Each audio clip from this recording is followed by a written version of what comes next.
Good morning, everyone. So, I am MARIÑO from Hingog City Colleges, and I am a Bachelor of Science in Criminology. So, I am a second year. I live in Hingog City and I studied here. So, I will tell you about the different theories of crimes causation. So, first, classical theories of crime causation. So, this classical, it has a types of theories. So, first, why when we say classical, it is a people's decision to commit crime. It is a matter of choice because it was assumed that we people, persons has had a free will to choose what is wrong and what is right. So I will tell you the different theory of classical. So the first is a rational theory, rational choice theory. So this rational choice theory holds that person will engage in criminal behavior after weighing the consequence and benefits of his or her actions. So, criminal behavior is a rational choice because it is made by a motivated offender who perceives that the chances of gain outweigh any possible punishment or lose. So, so this is a rational choice theory. We can consider a criminal behavior as a rational choice theory. Yes. So the second is routine activity theory. Uh, Kasama din to siya sa classical. So second is a routine activity theory. This theory was created by Lawrence A. Cohen and Marcus F. Felson. So based on their 1979 publication of their seminal article, Social Change and Crime Rate Trends. A routine activity theory, routine activity approach. They view that crime is a normal function of the routine activities of modern living. So it is offenses can be expected if there is a motivated offender and is a suitable target that is not protected by capable guardians. So, uh, this routine activity theory, also sometimes referred to as a lifestyle theory, has been proven to be one of the more useful theories for understanding criminal victimization and offending patterns in the late 20th and 21st century. So, the third is lifestyle theory. So, the main concept of lifestyle theory is that people may become crime victims because their lifestyle increase their exposure to criminal offenders. So, lifestyle theory of victimization was developed by Michael R. Gottfredson and Michael Hedelang and James Garofalo in 1978. So, it argues that because of changing rules, or working mother versus housewife, and schedules, a child's school or calendar, tapos, people lead different lifestyle, work, and leisure activities. So, the theory has eight propositions, and one of it is that the probability of suffering of personal victimization is directly related to the amount of time the person spends in a public places. So, this is a lifestyle theory. Para bang, ano, lifestyle, parang tumutukoy ito sa, uh, pansariling, pansariling kaugalian. Tapos, okay, the fourth is general deterrence and specific deterrence theory. So when we say general deterrence theory, it is aimed at making potential criminals fear that the consequence of crime, showing that crime does not pay. Okay, it focuses on potential offenders and that these offenders must receive punishment in severe, swift, or certain ways. So, it is also manifesting societal deterrence which aim to target would-be offenders. So, when we say specific deterrence theory, holds that it is offenders are punished so severely. The experience will convince them not to repeat illegal acts. So this is the specific deterrence theory. So this its main target are those offenders who have already been convicted. Convicted, as it's also claimed that punishing more criminals will reduce their involvement in criminal behaviors. So that is the fourth. So this is the fifth. Victim precipitation theory. So this victim precipitation theory viewed that some people may actually initiate the confrontation that eventually leads to their injury or death. And it was first presented by Hans von Hentig in 1941. So there are a concept of this precipitation theory. The first is active precipitation, where occurs when victims act provocatively. So the second is passive precipitation, where occurs when the victim exhibits some personal characteristic. So this is the victim precipitation theory. So the sixth, oh, there's no sixth. So, well, we will move to the psychological theories of crime causation. So the second theory. So it has also a part. First is psychodynamic theory and psychosexual stages of human development. So this psychodynamic or psychoanalytic psychology was proposed by Viennese psychiatrist Sigmund Freud in 1856 to 1939. So still considered as one of the prominent theories in psychology. This theory holds that the human personality is controlled by unconscious mental process developed in early childhood. So this is a psychodynamic. Uh, it argues that human personality contains three major components, namely the ego or superego. So second, we have a behavioral theory. So the behavioral theory is created by John B. Watson and popularized by Burrhus Frederick Skinner, or as ABF Skinner. While psychologists agree that behavior is controlled by unconscious mental processes determined by parental relationship developed early in childhood as what Freud believed. Yes, this is behavioral theory. So, the third, social learning theory. So, when we say social learning theory, it is a branch of behavioral theory also, most relevant to criminology. It was created by Albert S. Bandura in 1973, a Canadian psychologist who argued that people are not actually born with the ability to act violently, but that they learn to be aggressive through their life experiences. The experience include personally observing others acting aggressively to achieve some goal, or watching people being rewarded for violent acts on television or in the movies. So that's social learning theory. The fourth is cognitive theory, where it is a branch of psychology that studies the perception of reality and the mental process required to understand the world we live. Yes, it focuses on mental processes, the way people perceive and mental represents the world around them. So, yes, this cognitive theory is with psychologists who was the first to make systematic study of acquisition of understanding children based on this cognitive development theory.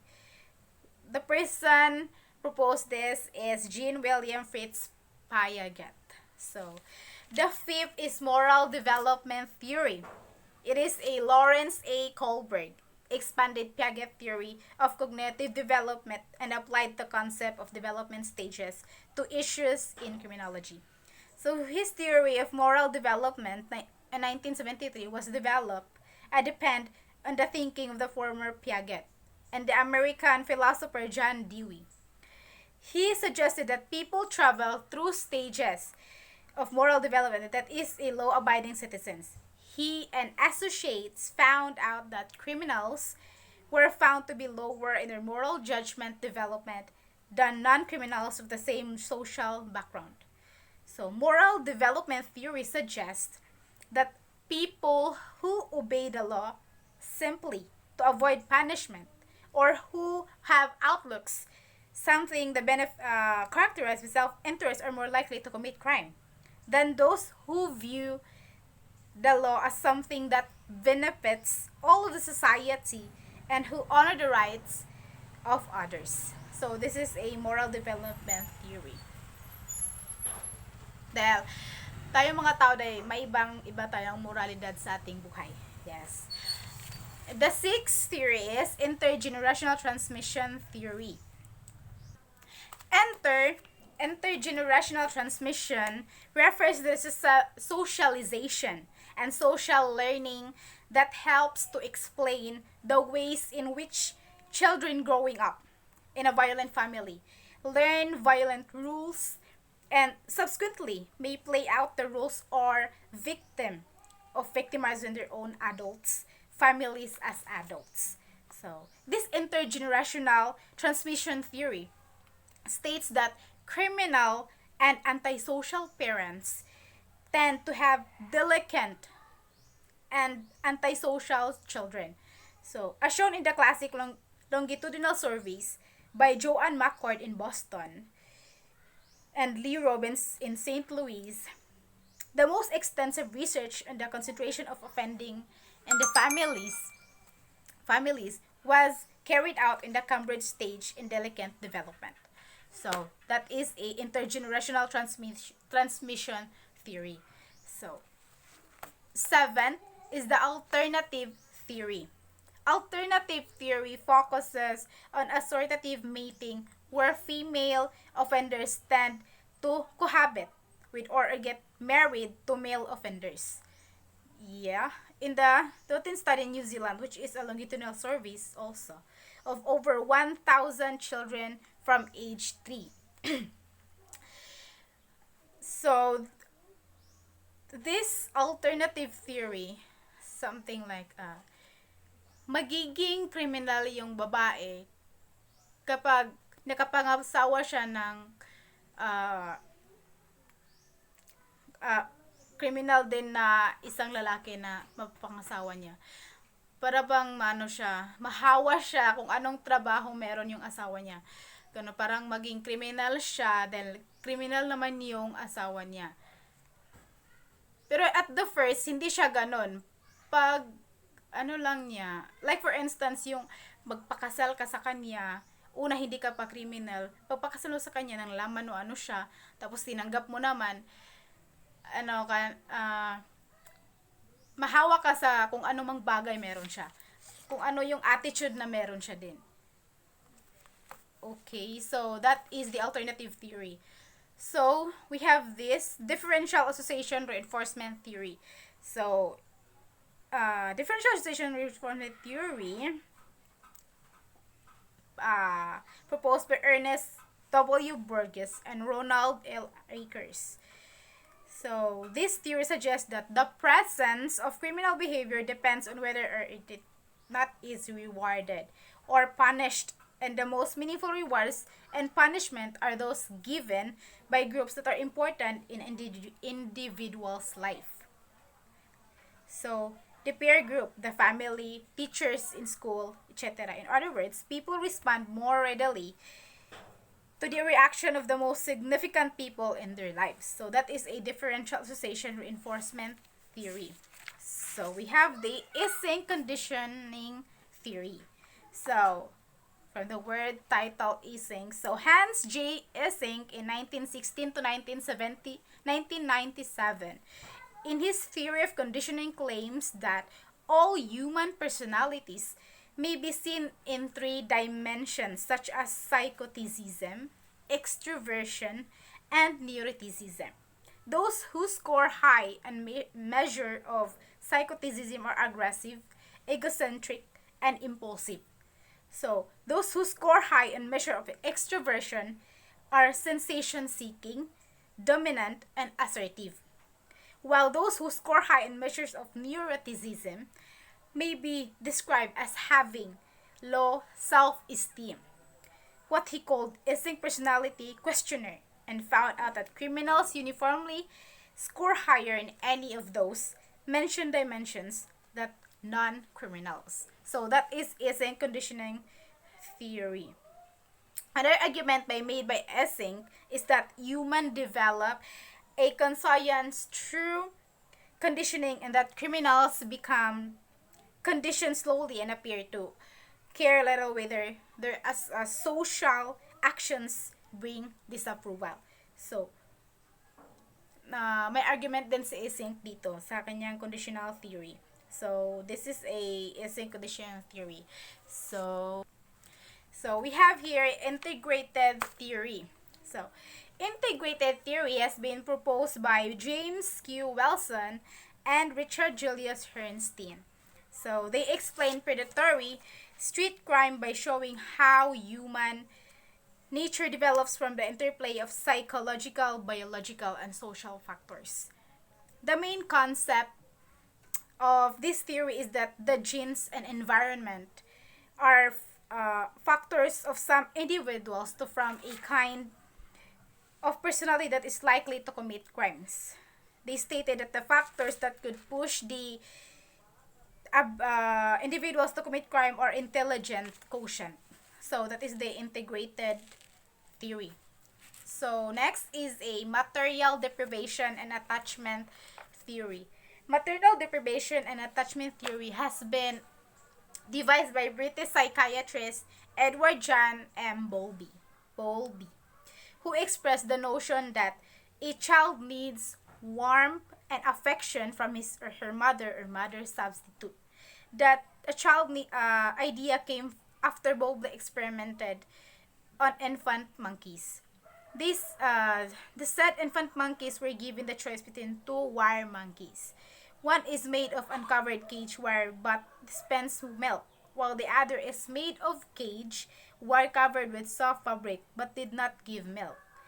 So, the infant monkeys in the experiment were attached to the warm cloth monkeys, which provided comfort and security even though it did not provide food. So, what does the experiment have to do with criminality? So, Bowlby emphasized that the most important phenomenon to social develop takes place after the birth of any mammal, and that is the construction of an emotional bond between the infant and his mother. When a child is separated from the mother or is rejected by her, anxious attachment results. So, anxious attachment affects the capacity to the affectionate and to develop intimate relationship with others. So, habitual criminals, it is claimed, typically have an inability to form bonds of affection. So, this maternal deprivation attachment theory, si Edward John M. Bowlby, nag-experiment siya ng dalawang monkey. Yung isa, nilagay niya sa cage, both nilagay niya sa cage yung dalawa. Yung isa, may food, tapos wala namang cloth na soft. Tapos yung isa naman, may cloth, wala namang food. Tapos nakita na yung mas malugar para talaga yung yung hayop na may mama sa tabi. Kagaya din ng tao, wala siyang love kapag pag nakasanayan niya talagang walang mama sa tabi. At syaga, kaya din pala nakakommit yung mga people ng crime, although because yung number one reason din is yung family problems, like paglaki, walang mama sa tabi, walang papa, yan, walang maggagabay sa tamang daan sa kanya kung paano niya gagawin yung ano niya, yung mga plano hanggang paglaki niya, ganyan. Kaya pala din nakakamit yung mga tao ng crimes, yung isang person, dahil may mga problema din na sa pamilya, ayan. Yan yung naintindihan ko sa maternal deprivation and attachment theory ni uh, Edward John Bowlby. Yun yung naintindihan ko sa kanya. So, we have here to categorize the sociological theories of crime causation. So, nandito na tayo sa pangatlo. Yung first una is a classical. So, yung pangalawa is psychological. And this is the sociological theories of crime causation. So, we have here the social disorganization theory. So, social disorganization theory created by a Chicago-based sociologist Clifford R. Shaw and Henry D. McKay. So, social disorganization theory views crime within neighborhoods as those in which residents are trying to live at the earliest opportunity. So, residents during this time are not interested anymore when it comes to community matters. So, that is why the common sources of control, such as the family, business, community, and social services agencies, became weak or disorganized. That is a social disorganization theory. So, second, we have a concentric zone theory. So, concentric zone theory was pioneered by Chicago social sociologists Ernest W. Burgess and Robert E. Park. However, it was Clifford R. Shaw and Henry D. McKay who noted that distinct ecological area have developed in that city of Chicago, comprising a series of 5 concentric circles or zone. So, first zone is a central business district. The second is zone of transition. Third, lower incoming working people. Fourth, high income residences. And fifth, the commuter zone. So this is a concentric zone theory. There have a 5 concentric zone that produced by Ernest M. Burgess and Robert A. Park. So the third is anomy theory, where a French sociologist introduced the term anomy, which derived from the Greek anomos, which means without norms. According to Durkheim, an anomy society, it is one in which rule of behavior have broken down or become inoperated during periods of rapid social changes or social crisis such as war of famine. So that is anomy theory. So we have here the strain theory. It is strain theory. American sociologist Robert K. Merton applied Durkheim's ideas of anomy to criminology. He holds that crime is a function of the conflict between the goals people have and the means they can use to legally obtain the goals. So that is a strain theory. For example, Mr. X has the intention to buy a car. That is his goal. So, but he has not enough for down payment, which may resort to carnapping his means in order to attain his dream. Yeah, it can be good. So, makakommit ng crime yung tao kapag number 1, may goal siya.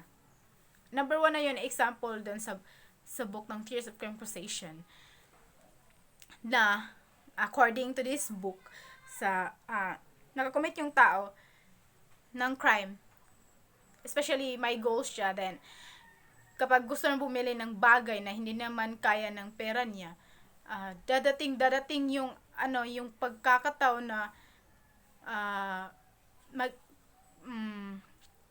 makakommit siya ng crime dahil karnapin niya yung sasakyan dahil walang siyang perang pambili, kulang mang yung down payment. So makakommit siya ng crime.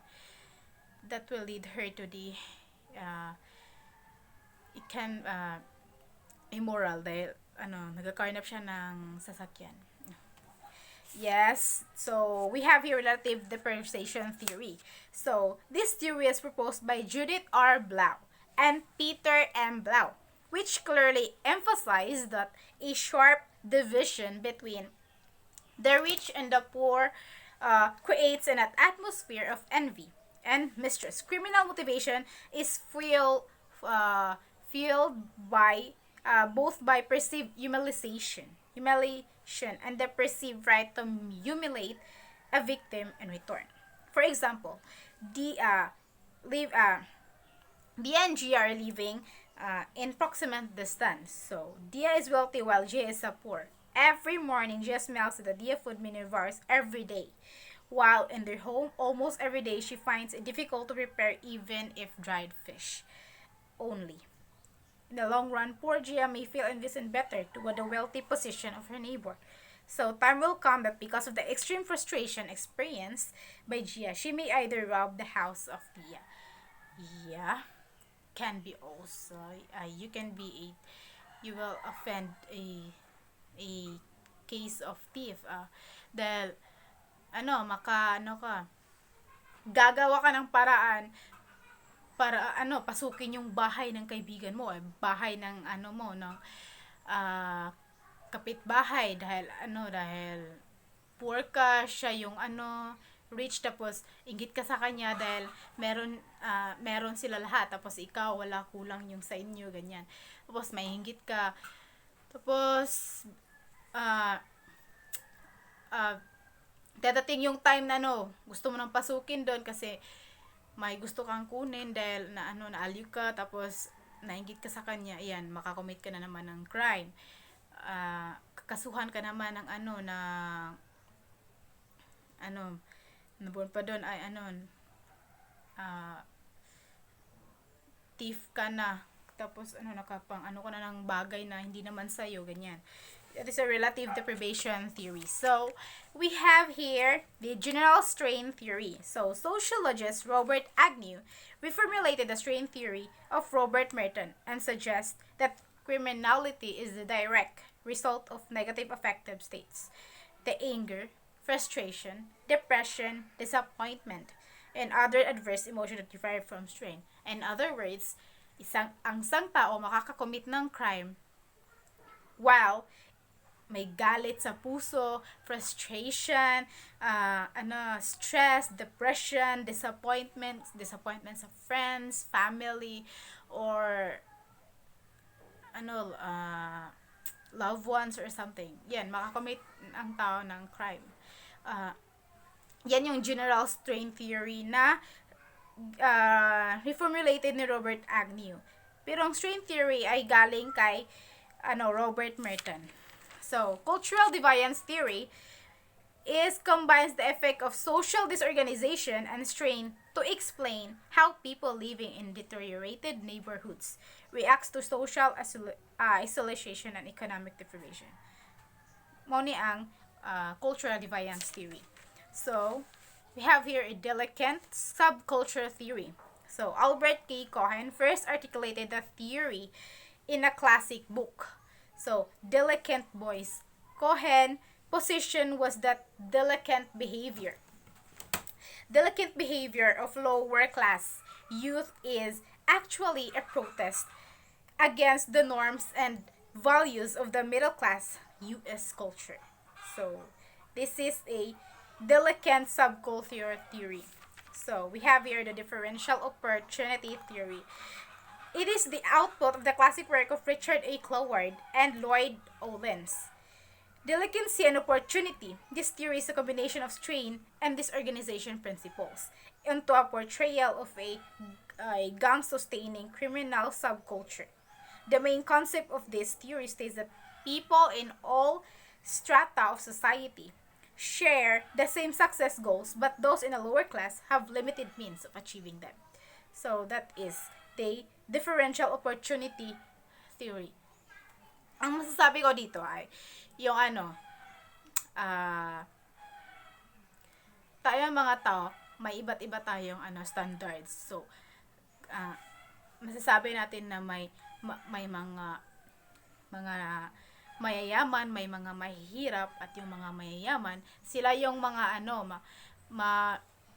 makukuha nila lahat yung ano nila kailangan, yung madali nilang mano yung success na word. Tapos, pag galing naman sa mahirap, pag sinasabi nating success, hindi madali kasi dahil maraming pinagdadaraanan yung mahirap kaysa mayayaman. Yan yung masabi ko dito sa differential opportunity theory. So, we have here the drift theory. So, this drift theory is a process of becoming a criminal as a learning experience in which potential delinquents and criminals master techniques that is enable them to counterbalance or neutralize conventional values and drink back and forth between illegitimate and conventional behavior. So this is a drift theory. So we have here the differential association theory. So differential association theory was created by American criminologist Edwin H. Sutherland. So in his text, Principles of Criminology, he suggests that people commit crime by learning in a social context through their interactions with others and communication with them. So this is differential association theory. So we have here the containment theory was presented by Walter C. Rickless and assumes that for every individual there exists a containing external structure and protective internal structure, both of which provide defense, protection, or insulation against delinquency. So this is containment theory, and it has a outer containment. That is containment theory. So we have here social bond theory, called social control theory, articulated by Travis W. Hershey. So in his 1969 book, Causes of Delinquency, now the dominant version of control theory. So Hershey links the onset of criminality to the weakening of the ties that bind people to society. So he assumes that all individuals are potentials law violators, but they are kept under controlling because they fear that illegal behavior will damage the relationship with friends, parents, neighborhood, teachers, and employers. That is a social bond theory. So we have here social reaction labeling theory. Labeling theory was created by Howard S. Becker, who explained that society creates deviance through a system of social control agencies that designate certain individuals as delinquent, thereby stigmatizing person and encouraging them to accept this negative personal identity. That is a social reaction labeling theory. So we have here a primary and secondary deviance. So primary and secondary deviance was created by Edwin M. Limert.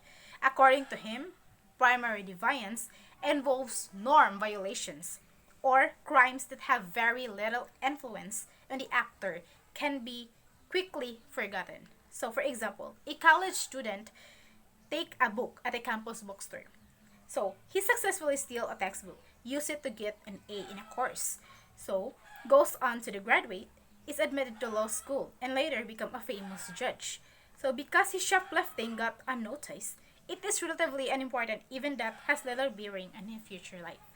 So that is primary deviance. So secondary deviance occurs when a deviant event comes to the attention of significant other social control agent who apply a negative level.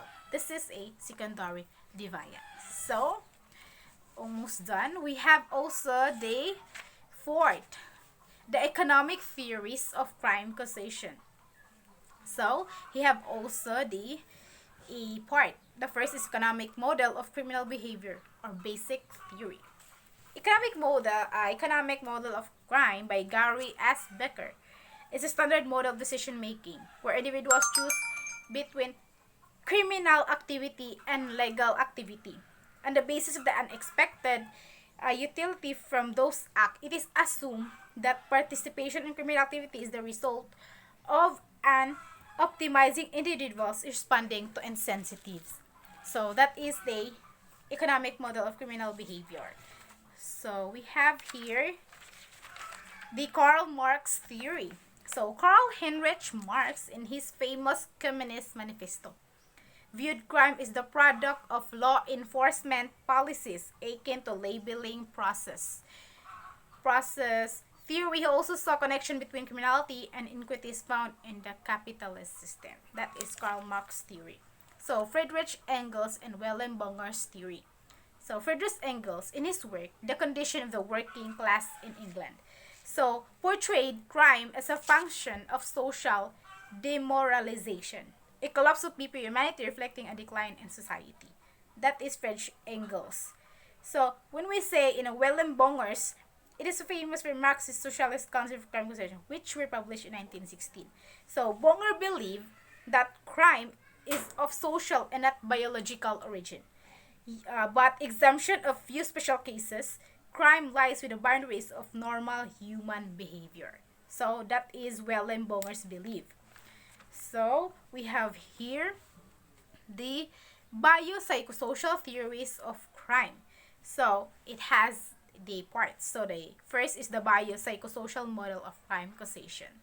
So this biosocial theory of crime causation is an integration of combination of both the biopsycho and the social. Yeah, that is a from the word biopsychosocial theory of crime causation. That is. So second, the moral insanity and criminal responsibility. So it is a there are three people has a term. So Isaac Ray first created as America's first forensic psychiatrist. So second is moral insanity, Henry Maudsley. So moral insanity, term used to describe person who were normal in all respect, except that something was wrong with the part of the brain that regulates affective responses. So that is moral insanity and criminal responsibility. So third is premenstrual syndrome. Premenstrual syndrome refers to one set of the menstrual cycle that triggers excessive amounts of the female sex hormones, so which affect antisocial aggressive behavior. So it is popularized by Katharina Dorothea K. Dalton. So we have here the battered child syndrome. Battered child syndrome was coined by Dr. C. Henry Kimpe and his colleague in a landmark article. So this syndrome does not establish the culpability of any particular person. Rather, it simply indicates that a child found with serious repeated injuries has not suffered those injuries by accidental means. Yes, battered child syndrome. It is a medical diagnosis based on evidence indicating that the child has been subject to a pattern of serious and unexplained abuse. So that is battered child syndrome. So battered woman syndrome, it is a sort of learned helplessness. The cycle of violence emphasizes physical violence from physical abuse rarely occurs without psychological abuse. So para rin to sa mga kababaihan. We have here the postpartum stress syndrome and postpartum psychosis. So postpartum stress syndrome causes feelings of anxiety and self-doubt. So the woman wants to become a perfect mother and wife, but at the same time, she feels exhausted and overwhelmed. So women experience postpartum stress syndrome usually function fairly well and get through their day, though they feel always inside. Although some women go on to develop clinical depression, most women find relief through the loving support of family and friends as they gradually adjust to their new baby routine. So that is the postpartum syndrome. So postpartum depression or postpartum psychosis is caused by multiple factors. It's common with only 1 in 1,000 women developing PPP within a few days after childbirth. It can dramatically affect everyone involved. This postpartum psychosis, some new mothers suffering psychosis maybe have to be hospitalized for a short term, or even rare or unfortunate few who do not receive the right treatment in time may harm themselves or their child. Yeah, that is, it can be. So that is uh, then that is the part of theory of crime causation. So that are the parts of a theories of crime causation and its types. So I'm done. So thank you for watching. Bye.